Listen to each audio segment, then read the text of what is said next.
Bismillah ar-Rahman ar-Rahim. Huzur says that in the last Friday sermon, in the mention of the companions, I was mentioning about Hadhrat Abdullah bin Masood. And as there was so many traditions about him, and his own and some others, so some were left over, which I am going to mention today. Hadhrat Abdullah bin Masood, regarding him, the senior companions used to say that Abdullah bin Masood, in the nearness of Allah Almighty and relation with Allah Almighty, he enjoyed a very special position. And the Holy Prophet Sallallahu Alaihi Wasallam, the companions whose noble example was advised by him to be followed by others, Hadhrat Abu Bakr, Umar, and Abdullah bin Masood, his name was also included in that list. The Holy Prophet ﷺ used to say that he hold fast to the pattern of Abdullah bin Masood. In one narration he said, and the Holy Prophet ﷺ has special trust in him. And Abdullah bin Masood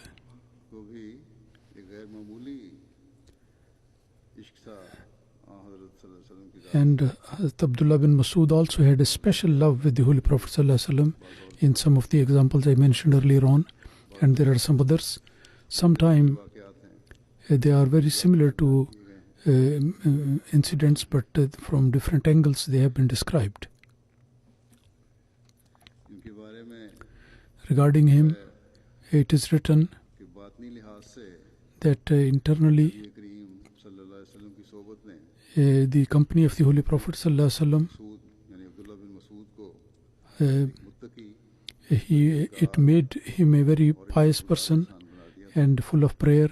Such a person was he, because of that company, and he was so much inclined to the prayer that apart from the obligatory and tahajjud, and he used to observe the chasht prayer after the sunrise, and every Monday and Thursday he used to observe optional fast, and still he has the feeling that he is not fasting as much as he should. Hadhrat Abdullah bin Masood used to say that I do not fast more than this number, that for the getting up for tahajjud, then sometime I feel weakness in my body to get up for tahajjud, and tahajjud he used to offer very long tahajjud and very devoted, and he used to discharge the full responsibility if the tahajjud and nawafil are offered. So then sometime the people feel weakness. And he used to say that I observe less fast as compared with the prayer and put emphasis on the prayer, additional prayer. Once the Holy Prophet ﷺ, after a brief sermon, he told Hadhrat Abu Bakr that now you speak to the people. Hadhrat Abu Bakr, he addressed the people briefly and then asked Hadhrat Umar that you speak, and he also made a brief speech, and he asked somebody else who made a very long speech. The Holy Prophet ﷺ said that now you sit down, and then said you be quiet, and then the Holy Prophet ﷺ asked Hadhrat Abdullah bin Masood to deliver a speech. After the glorification and praise of Allah, he said that, O ye people, Allah Almighty is our Lord, and Quran is our guide, and Baitullah is our direction of prayer, and the Muhammad Sallallahu Alaihi Wasallam is our prophet. And in other narration says that he said that we, being Allah our Rabb, Lord, and we are, and religion of Islam our religion, and we are very happy, and we love what Allah Almighty and His Messenger loves. The Holy Prophet Sallallahu Alaihi Wasallam said that the Ibn Masood has spoken correctly, and I also like for my ummah, which Abdullah bin Masood has liked for the people. Hadhrat Ali, when he went to Kufa, so in his meeting, Abdullah bin Masood was mentioned in some of the meetings, and some people praised him, and they said that, O Amirul Mu'mineen, we have not seen anybody more than Abdullah bin Masood in good manners and teaching the religion politely and very good meeting, and he was having a fear of Allah. We haven't seen anybody like that. Hadhrat Ali, just to check these people, he asked these people that I swear you in the name of Allah, that tell me honestly that this statement which you have given about Abdullah bin Masood, is it true? So all of them, they said, right, yes, correct. And then Hadhrat Ali said, oh Allah, be witness to the fact that I myself also, I have the same opinion about Abdullah bin Masood as these people have, or even better than these comments made by the people.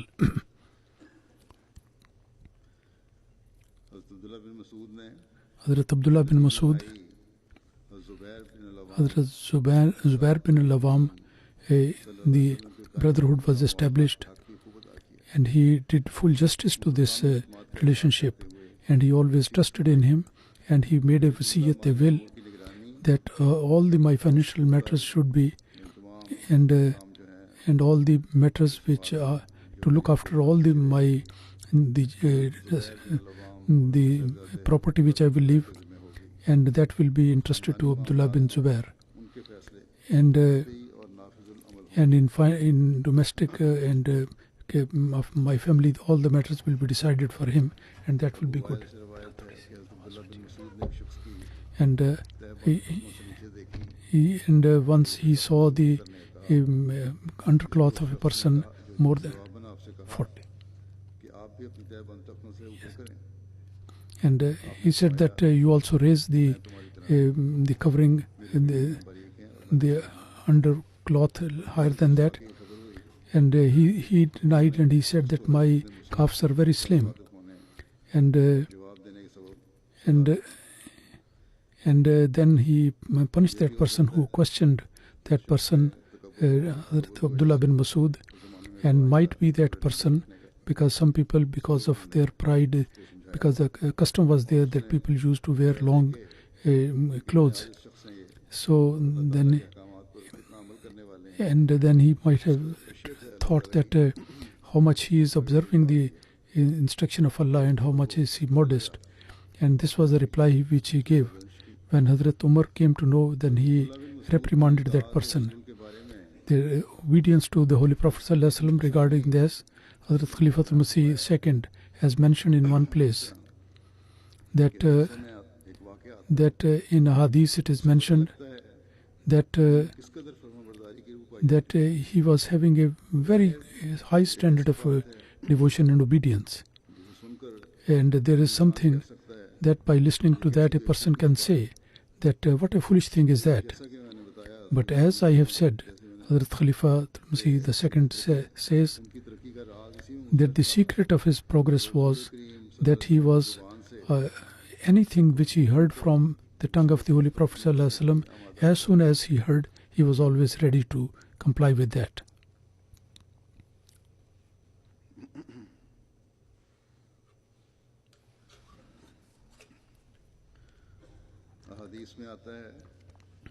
In a hadith it is mentioned that Abdullah bin Masood once, Hadhrat Khalifatul Massih II is mentioning that the Holy Prophet ﷺ, he was coming to the meeting of place of the Holy Prophet ﷺ, and he was on the way, that in his ears he heard this voice from the Holy Prophet that sit down. It transpires that maybe the people were so many people were sitting on the side. So to them, the Holy Prophet ﷺ said, sit down. Abdullah, who was not yet in the meeting, and he was coming in the lane nearby, and when he heard this command, he sat immediately there. And after that, in the sitting position, he started pulling up to the mosque, as the children do. And the one who did not understand what is the real spirit of obedience, and how the nations become successful as a result of obedience. So when he saw Hadhrat Abdullah bin Masud walking like that, so he criticized that what a foolish thing is that. And he was considering it a matter of foolishness. And he did not realize that the real thing which is required for the progress of nations, that is obedience. Anyway, he said he said to him that actually what was intended, that those people who were standing on the side, they should sit down, but you sat in the lane and now you are crawling to the mosque. So when you should have acquired that position when you enter into the mosque. Abdullah bin Masud replied that yes, it could have been possible, but if before entering into the mosque I could have died, then this obedience to this command would not have been counted in my actions, and at least one thing would have been there which I have not complied with. So this was the devotion of those people, that anything which was mentioned by the Holy Prophet ﷺ, and it should not happen that they do not comply with that. At that, he said, the person listened to that, and he said that I have heard something, Hazrat Abdullah bin Masud, and if I had died, so then he was worried that in my ledger of actions it might have been written that you heard something but you did not comply with that. So anyway, he told that person that this I did not thought it appropriate that I should go to the mosque as walking, and so I thought that I don't depend on the life whether I am able to reach the mosque or not, so I should immediately sit here so that I can say that I have complied with this. So these were the people who saw these things very minutely. Hadhrat Muslim Maud Razillah Ta'ala Anhu, he writes further that regarding Abdullah bin Masud, there is another incident that Hadhrat Usman, during his period of Khilafat, once during the period of Hajj, days of Hajj, he offered 4 rakats there. He went for Hajj. The period of stay was short, but he offered the 4 rakats. The Holy Prophet ﷺ, when came to Hajj for the pilgrimage, so he offered 2 rakats there, because a person on journey, they are allowed to half the prayer. Then Abu Bakr Razillah Ta'ala Anhu, during his period of Khilafat, when he came, so he also offered 2 rakats. Hadhrat Umar Razillah Ta'ala Anhu, when he went for Hajj, for pilgrimage, so he also offered 2, that is to say the prayer was shortened according to the instruction. But Hadhrat Usman Razillah Ta'ala Anhu, he offered 4 rakats. On that the people started talking and raising a noise, and they said that Hadhrat Usman has changed the tradition of the Holy Prophet ﷺ. So the people came to Hadhrat Usman and they inquired that they asked him that why did you offer 4 rakats?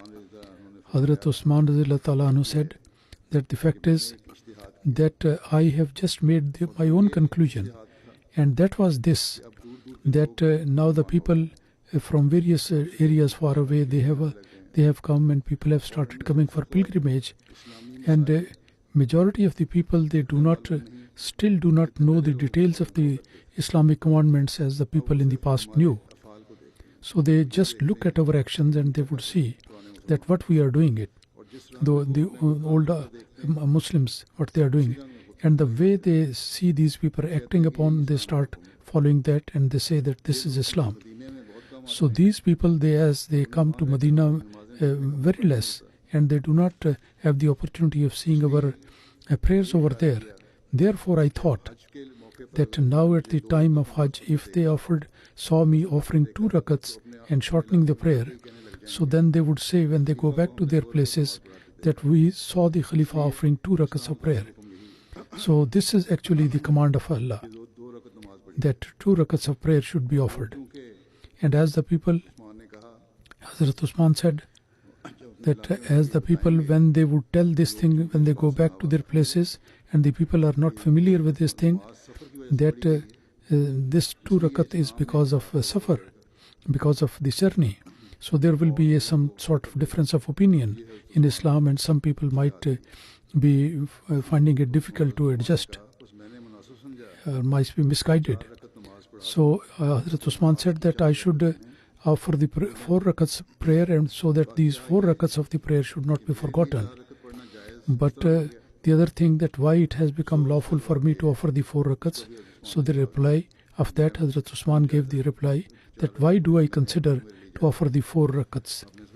He replied saying that I have got married here in Medina, in Mecca, and as the land of the wife is also the land of the husband, so the whole family of the wife was there, and the in-laws were there, and I think that I am not on journey, therefore I should offer the full prayer.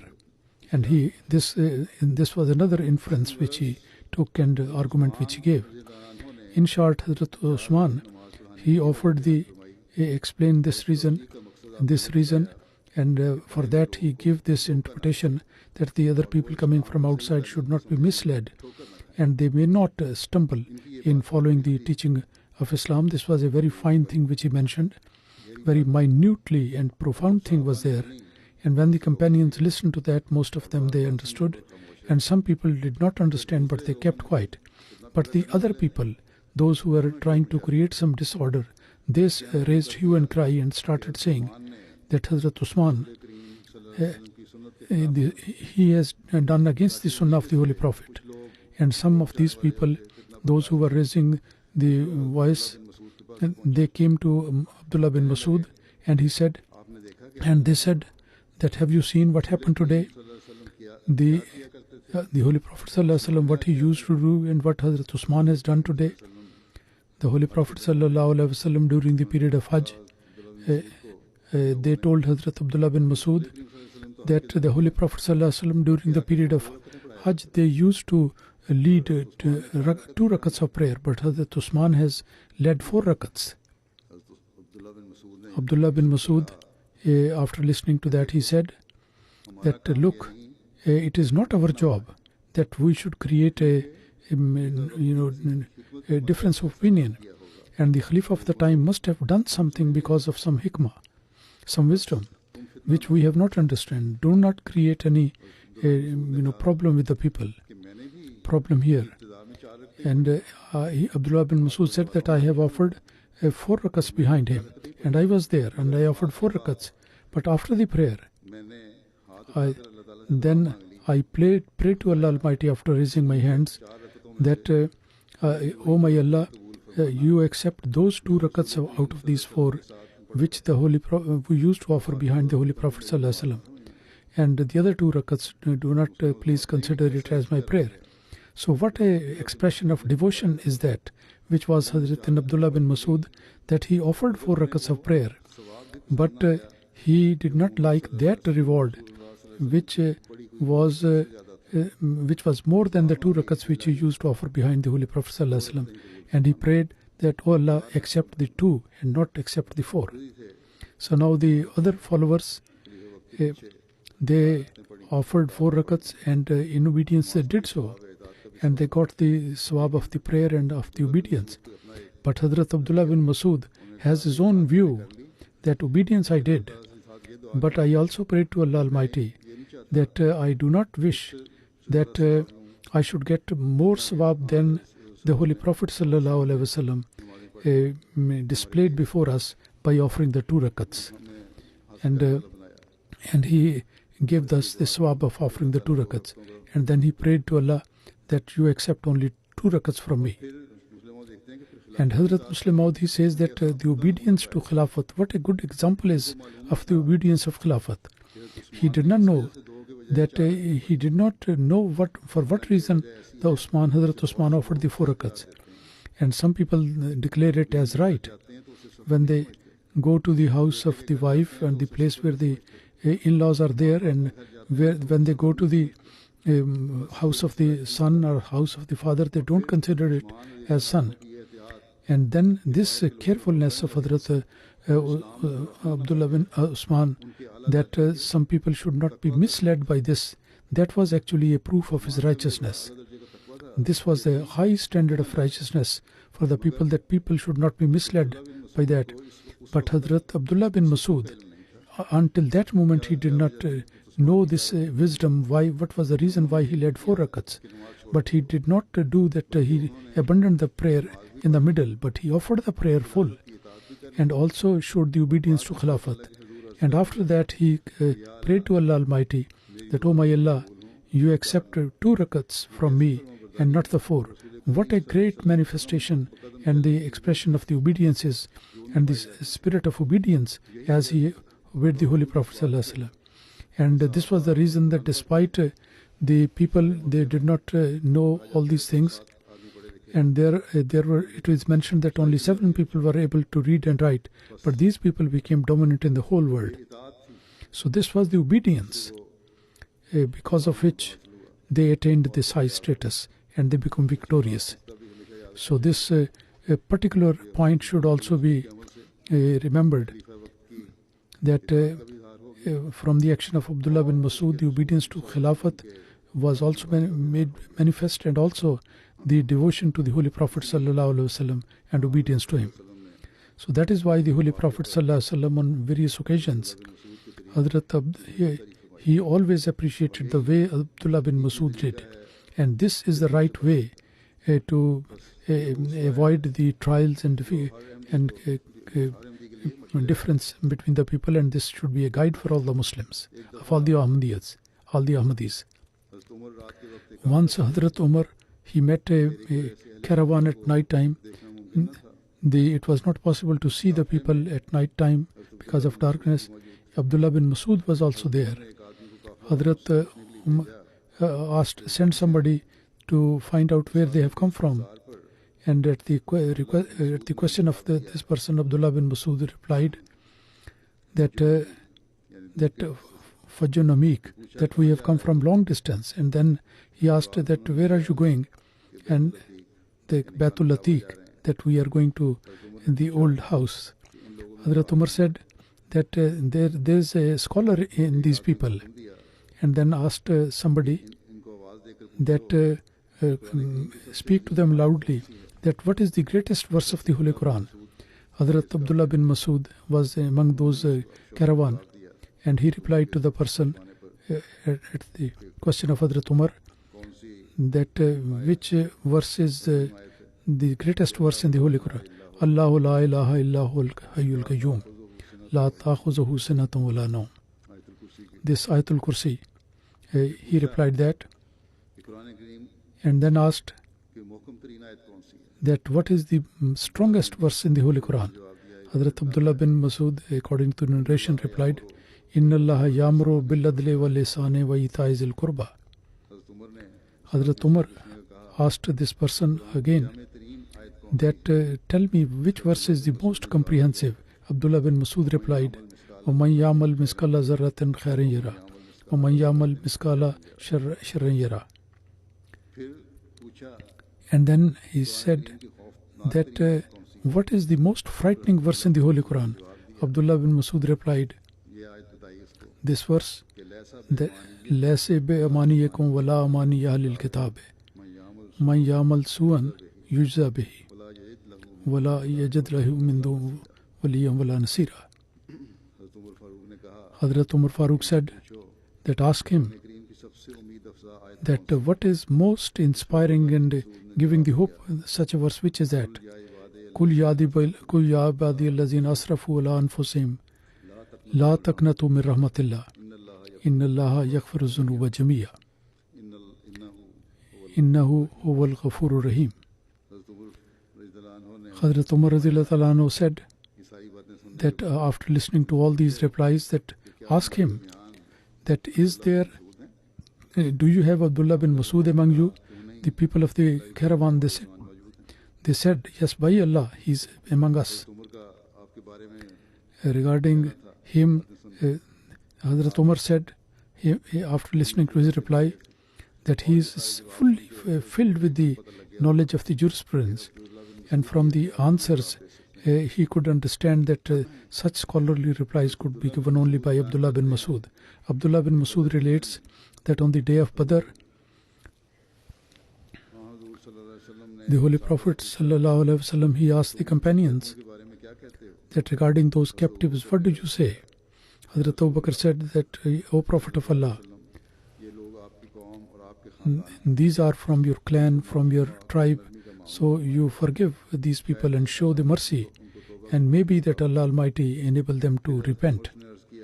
Then Hadhrat Umar was asked, and Hadhrat Umar said that these people have rejected you and they have tortured you, so you just cut their necks.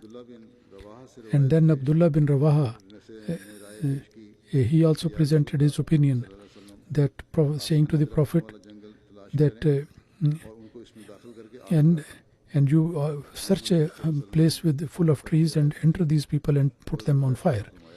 The Holy Prophet ﷺ did not decide, and he went into his tent. Abdullah bin Masud says that people started talking among them, that now we see whose advice is taken up now. After a while, the Holy Prophet ﷺ came out of the tent and he said, Allah Almighty sometime makes the people so tender than the milk, that some people are become so hardened, they become more hard than the stone. And he said that your example is like Hazrat Ibrahim. He had said, فَمَنْ تَبِعَ مِنِّي فَإِنَّهُ مِنِّي وَمَنْ أَسَانِي فَإِنَّكَ غَفُورٌ رَحِيمٌ. That whosoever followed me, he is from me, with me, and he disobeyed me, then certainly you are most forgiving and showing mercy again and again. Then he also said that Abu Bakr, your example is like Hadhrat Isa. He said, إِن تُعَذِّبْهُمْ فَإِنَّهُمْ عِبَادُكَ وَإِن تَغْفِرْ لَهُمْ فَإِنَّ أَنْتَ الْعَزِيزُ الْحَكِيمُ. That if you punish them, then these are your servant, and if you forgive them, then certainly you are the most dominant and power. And then Hadhrat said to Hadhrat Umar that your example is like Hadhrat Nuh, as he said, Rabbi la tazar ala al-arzi min al-kafirina dayyara. That, O my Allah, from among the disbelievers, don't spare anybody living on the earth. And then he said, Hadhrat said to Hadhrat Umar that your example is like Hadhrat Musa, who said, Rabba وَاشْتُدْ عَلَىٰ قُلُوبِهِمْ فَلَا يُؤْمِنُوا حَتَّىٰ يَرَوُا الْعَذَابَ الْأَلِيمَ. That, O our Allah, you destroy their deeds and be hard on their hearts. They won't believe unless a very terrible punishment is there. Then the Holy Prophet ﷺ said that as you are in need, so therefore either the captive should give the payment for that, for his freedom.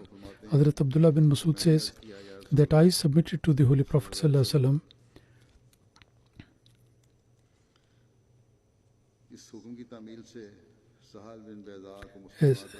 and you exclude this Sahal bin Sahla should be exempted from, because I have heard him say about Islam in a good way. And then Hadhrat Abdullah bin Masud says that that on that day I was afraid that these stones might shower upon me. Finally, the Holy Prophet ﷺ said that he is going to be be set free.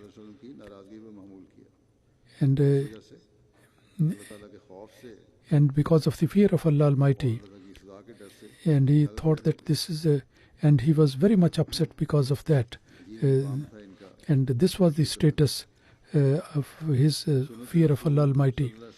The tradition of the Holy Prophet ﷺ, according to that, Hazrat Ibn Masud only used to give a speech on Thursday, which was very brief and very comprehensive, and his statement was so beautiful and so nice that another companion says that when he used to finish the speech, so then we would have desired that we wish that he should have been saying something more. In the evening, generally in this speech, he used to relate just one hadith out of the hadith of the Holy Prophet ﷺ, and the dedication and love while narrating this thing was worth seeing. And somebody said that one day he narrated one hadith, and when he arrived on these words, Sametu Rasulullah, then I heard the Holy Prophet sallallahu alaihi wasallam. So out of the utmost devotion and love, there was a shivering. His body was trembling, and later on he said that maybe the Holy Prophet sallallahu alaihi wasallam might have said something like that or similar to that. While narrating the hadith, he used to be very, very careful. This is because of that warning which the Holy Prophet sallallahu alaihi wasallam has mentioned, that those who narrate wrong tradition from me, regarding those people, they are going to be punished. And because of that, he was very much worried. And another narration indicates this carefulness. A companion says that for 1 year I used to frequently come to him. He was very careful in narrating the hadith. Once I saw that Qala Rasulullah sallallahu alaihi wasallam, that when he said that the Messenger of Allah said, when he said this, he was a great anxiety, and there was sweat was coming from his forebrow, and he said, or maybe similar words he might have mentioned. So he was so careful about that. His fear of Allah, that is like this, that I wish that I should not be raised to life again, so that I can escape the scrutiny and the accountability. Hadhrat Abdullah states that Abdullah bin Masud fell ill. He became very much worried, and we asked that we haven't seen you so much worried as in this example, at this occasion. He said that I have not yet ready and fully prepared for this journey of the afterlife. So regarding his death, he mentioned that day will not be very easy for me. I wish that the day when I die, I should not be raised to life again. Abdullah bin Masud says that he made a will, and Bismillahir Rahmanir Rahim he wrote in that, and everybody writes. Particularly this mention is made for this reason, that he really understood the significance and benefit of that the mention of Allah being Rahim and Rahman, gracious and merciful. So in invoking these attributes, he started his will by mentioning these two outstanding qualities of Allah Almighty. And if there is something wrong in my will, then Allah Rahim and Rahman, God should save me from the consequences.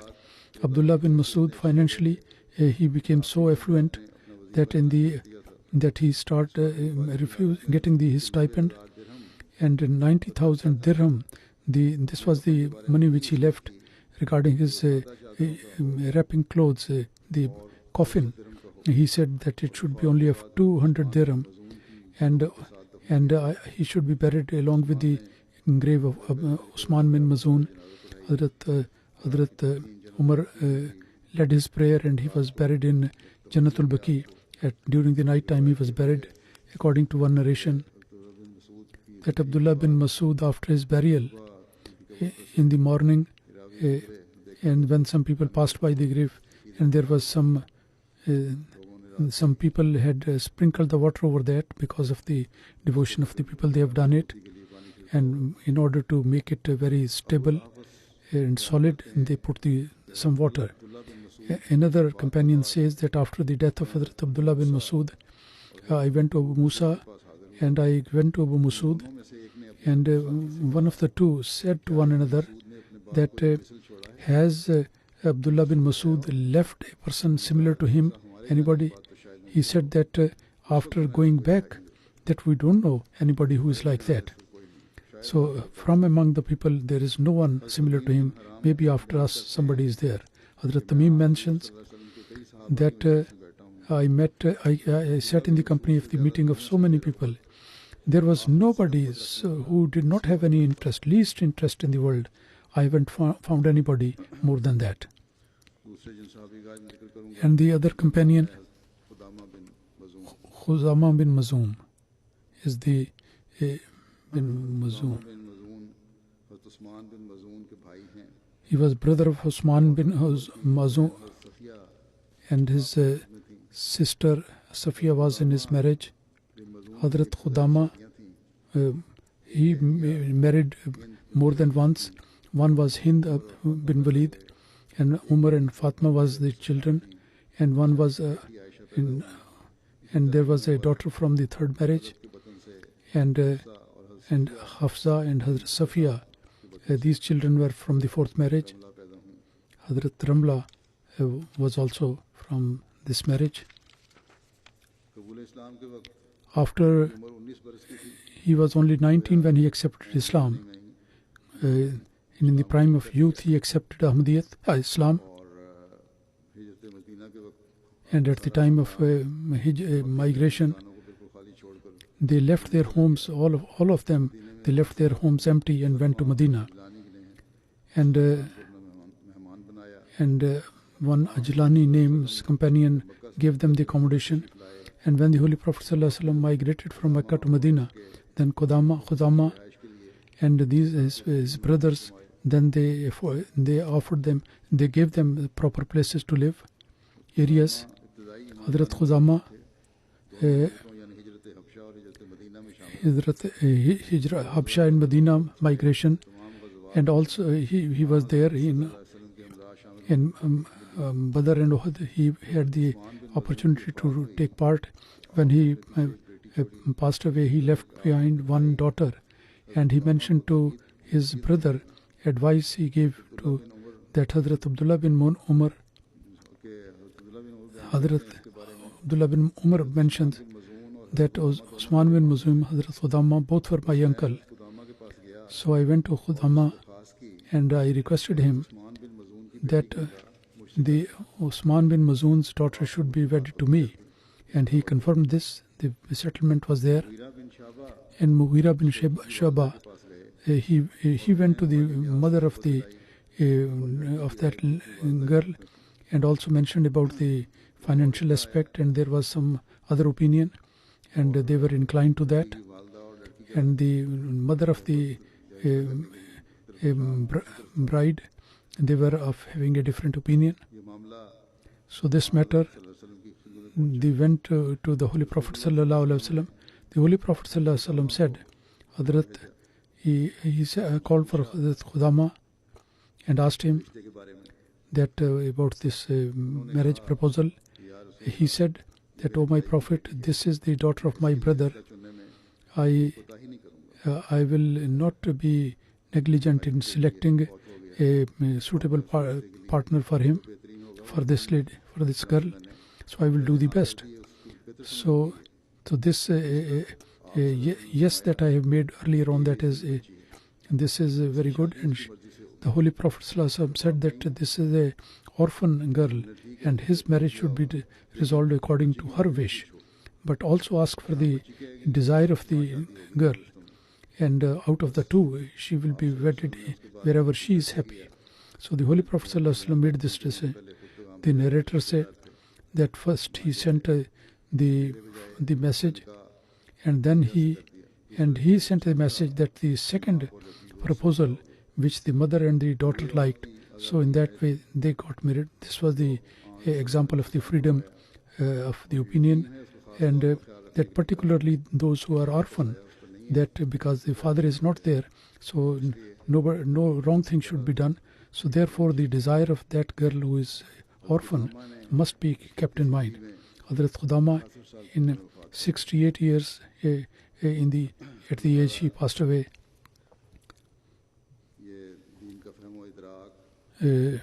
This understanding of religion and the obedience and these high standards of the devotion to the Holy Prophet ﷺ, following these good in the footsteps of the example, Allah Almighty enable us to follow the same way, and we should enable us to not to become the part of any trial.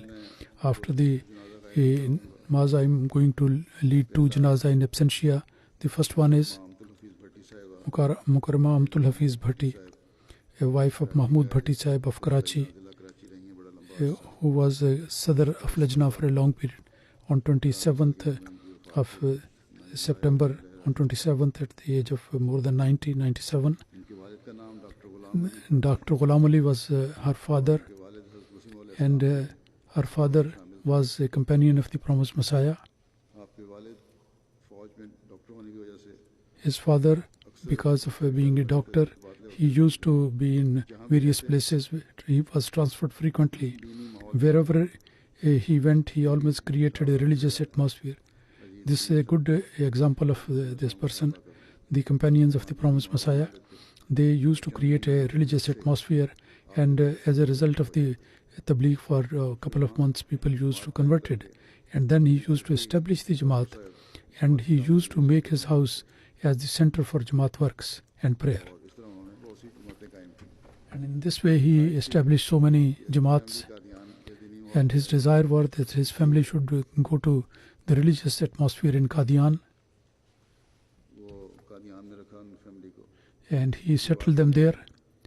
Her Dr. Hamtul Hafiz Begum Sahiba's mother, she devoted her full life for the service to community. From 1936, they went to the religious atmosphere of Qadian. This Hamtul Hafiz Bhatti Sahaba, after matric, he got into Diniyat class, and he had the good fortune that she participated in the Darsul Quran of Hadhrat Muslim Maud. Throughout his life, he was doing some Jamaat work. His marriage was with cousin Mahmud Bhatti Sahib, and this proposal, this is a long incident. Hadhrat Muslim Maud Radhiyallahu Ta'ala Anhu has written that I saw in my vision that this bride's mother has written a long letter and asked for a certain proposal and mentioned the name. And after a while, and that girl came and the letter came, and Hadhrat Muslim Maud, that I have already seen this whole thing in my vision, and immediately after that exactly the same thing happened. So Hadhrat Muslim Maud Radhiyallahu Ta'ala Anhu, he accepted this proposal of marriage in 1948. After the marriage, they settled in Karachi. She started working in Lajna Maila Karachi, and along with that he continued her education. And in 1972 she got MA Arabic in Sindh University in the first class. In 1975 her husband, she went to Africa for business, and she used to go to Africa, Liberia and West Africa, as vice president of Lajna, and they had to leave the country because of war. She is one of the 5,000 devotees of Tariq Jadid, and she had various offices in various places in Lajna. And from Lajna Markaziya, after serving for 15 years, that in the 100 years celebration of Lajna, so she also got a certificate there, and she was president of district Karachi in Lajna. And during this period, Karachi is a big city, and she visited here and there, and had held meetings of various departments and strengthened the organization. And almost 70 years he served, and all his services are spread over this period. Noor Sahiba, the Sadr Lajna in Karachi district, she writes that in 70 years she worked very hard, always with a smile on the face. She would look and explain the thing very nicely, politely. That was part of his nature, and whatever was interested to him, she used to make a note not to forget that. And when the job was done, then she used to inform the instruction from center, whatever it came. She always used to communicate to the relevant department without waiting for the opening of the office.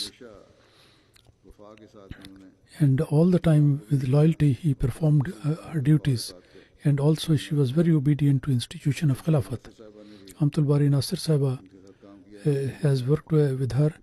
She has written that she used to get the job very politely, lovingly, and during her period from the 50 books were published from Karachi, and the book of the Persian poems, and that was also during the period of his presidentship. This book was published. She was very forbearing. She says that the greatest thing was his patience and forbearance, and especially in solving the domestic issues. After listening to both, she would advise them and try to solve the problems. And this is the problems of the Jamaat. The domestic differences are very much. Allah Almighty give wisdom to the parties, and Allah Almighty give wisdom to the office holders that they should be playing the right role in solving these issues. And daughter-in-law writes that she kept us like the daughters, and without any hesitation we used to discuss our problems with her.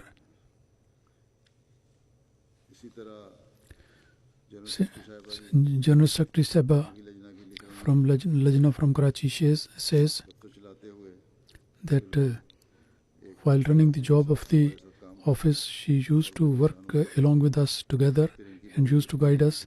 And then the daughter-in-law writes that special attention to teach the Holy Quran to his grandchildren. He taught them, and with workers and with kind poor people he was very kind. Rather, she used to look after the family members after their demise, and she used to discharge the responsibilities towards them. Allah Almighty have mercy upon him and also exalt her status, and also his progeny should be unable to follow in the footsteps. The second is Janaza is Adnan Brooke Sahib, who was the National Secretary of Foreign Affairs. He has recently passed away. Inna lillahi wa inna ilaihi raji'un.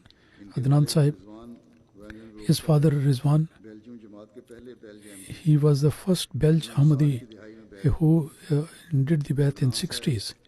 And Adnan Sahib, because of the father, he did not accept the Ahmad, but he investigated himself. And he said, I would like to investigate. And in 1994, he did the Bai'at independently. And after doing the Bai'at, he became very active, especially in the field of Tabligh. He was very active. In 1998, once in the Tabligh meeting was there, Hadhrat Khalifatul Massih mentioning him, Huzur said that this is one translator that who from English who can translate to French and also to the Dutch language. And in such meetings, he was great help in such meetings. Dr. Idris Sahib, the Amir Jamaat Belgium, he writes that he was suffering from cancer, and by the grace of Allah, a slight improvement was there. So he started coming to the mission house again, and he used to say that Allah, Jamaat is a great blessing of Allah, and because of that I have recovered. And but the other patients along with me, all of them, they have passed away.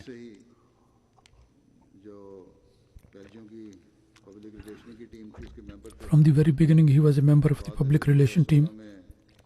In 2016, I appointed him the National Secretary for External Affairs, and very actively he was looking after the department, and he introduced the Jamaat at high level, and he played a very important role despite the sickness. Mirza writes that he used to go to government offices, and with reference to the foreign affairs, the correspondence, he used to continue till the last moment. Even from the hospital he continued that. He was in charge of Dutch team, and he translated some of the books with great effort, and some translations were revised by him, and all the press releases and he used to review those press releases. And then he writes that during my journeys, Adnan Sahib, he used to mention that this sickness has become a sort of a blessing for me, because during this period I have been able to read the books of the Promised Messiah and Jamaat literature, and in my belief in the faith in Allah Almighty has been strengthened. During the sickness, he was happy with the divine will, and he used to advise his elder brother that you leave the worldly business and give more time to Jamaat. And Amir Sahib says that my brother can be good in external affairs department, and you ask him to do so. And his mother says that Ahmadiyya came with the father of the Adnan Sahib, who was 7 years in Iraq. There he read the Holy Quran and he accepted Islam there. And when he came to Holland, then he met Imam Bashir Sahib, and after the preaching he joined the community.